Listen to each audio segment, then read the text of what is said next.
Perkenalkan, nama saya Adalbertus Gading Henanta Putra, NPM 211305303, program studi PGSD kelas 1C.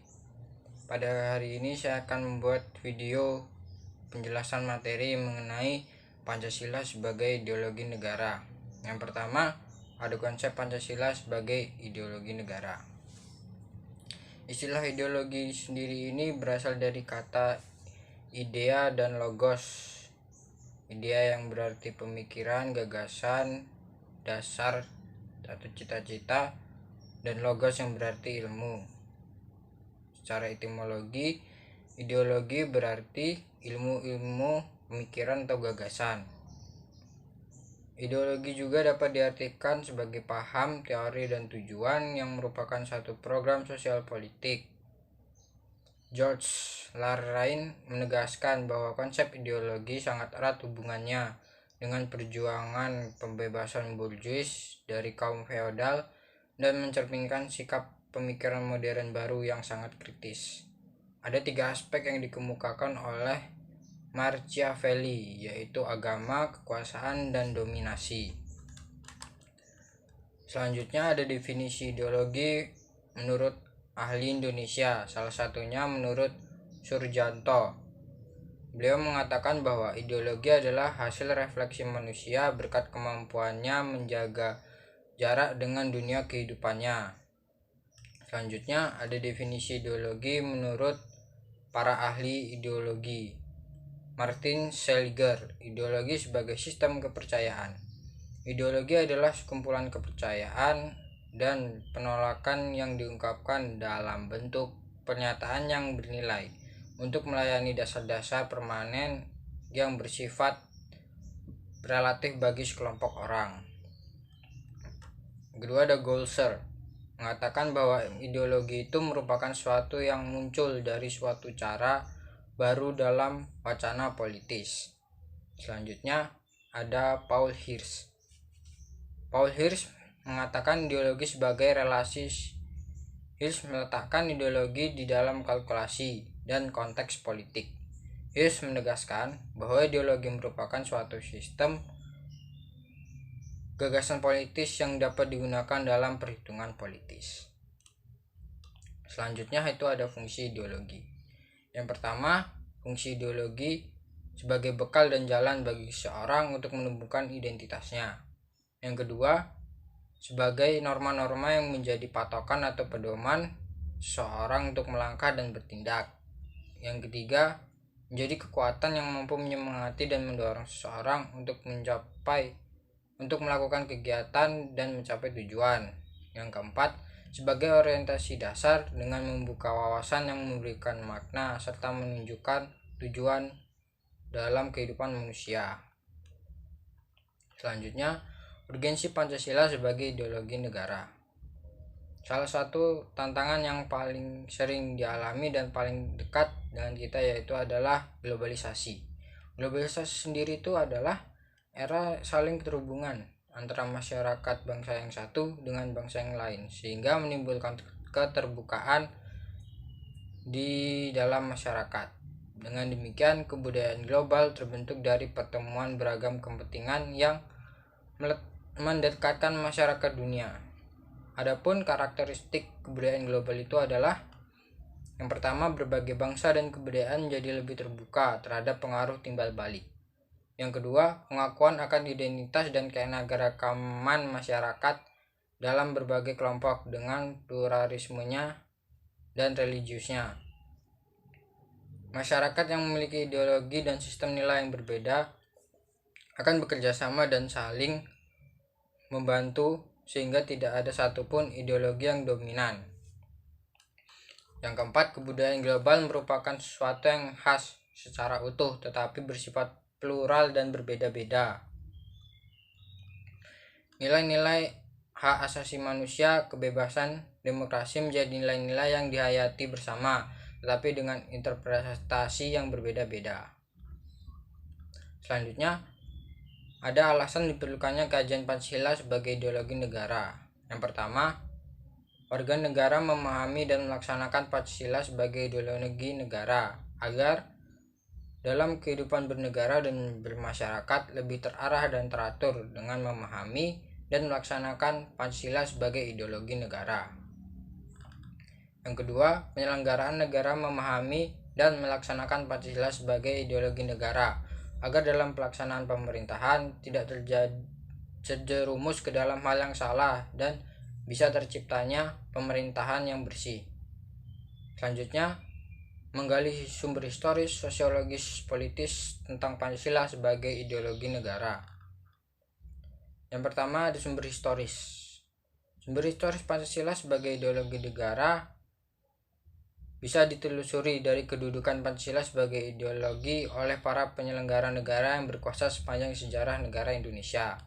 Yang pertama, Pancasila sebagai ideologi negara dalam masa pemerintahan Presiden Soekarno. Pada masa ini, pemerintahan Presiden Soekarno, Pancasila ditegaskan sebagai pemersatu bangsa. Yang kedua, Pancasila sebagai ideologi dalam masa pemerintahan Presiden Soeharto. Pada masa ini, pemerintahan Presiden Soeharto, Pancasila dijadikan sebagai asas tunggal bagi organisasi politik dan organisasi kemasyarakatan.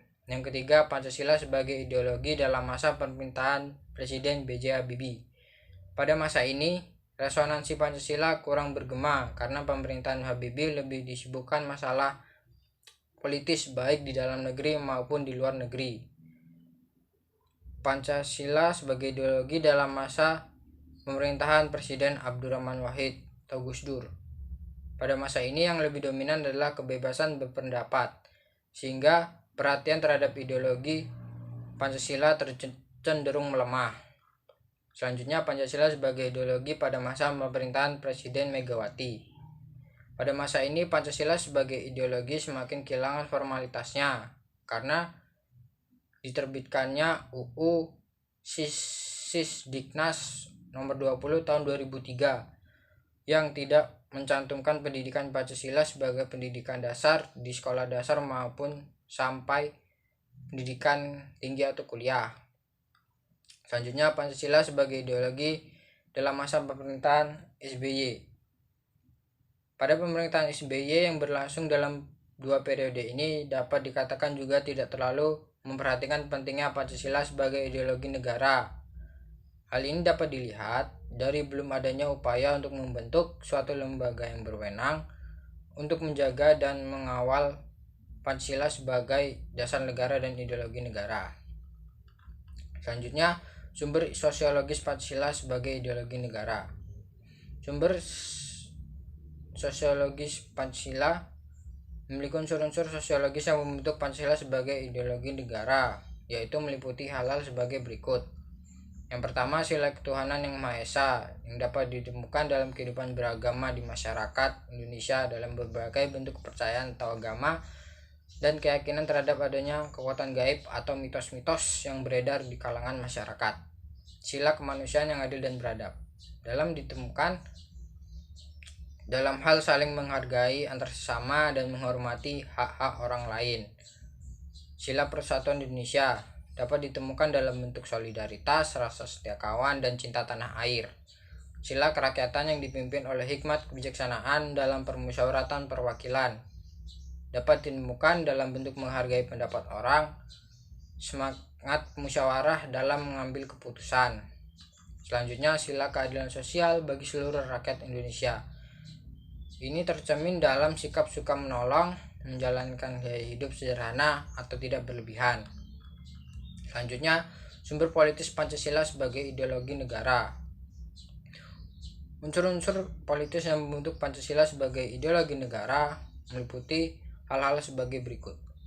Yang pertama, sila ketuhanan yang Maha Esa diwujudkan dalam bentuk semangat toleransi antar umat beragama. Yang kedua, sila kemanusiaan yang adil dan beradab diwujudkan penghargaan terhadap pelaksanaan hak asasi manusia di Indonesia. Yang ketiga, sila persatuan Indonesia diwujudkan dalam mendahulukan kepentingan bangsa dan negara di atas kepentingan pribadi atau golongan. Yang keempat, sila kerakyatan yang dipimpin oleh hikmat kebijaksanaan dalam permusyawaratan perwakilan diwujudkan dalam mendahulukan pengambilan keputusan berdasarkan musyawarah dan mufakat.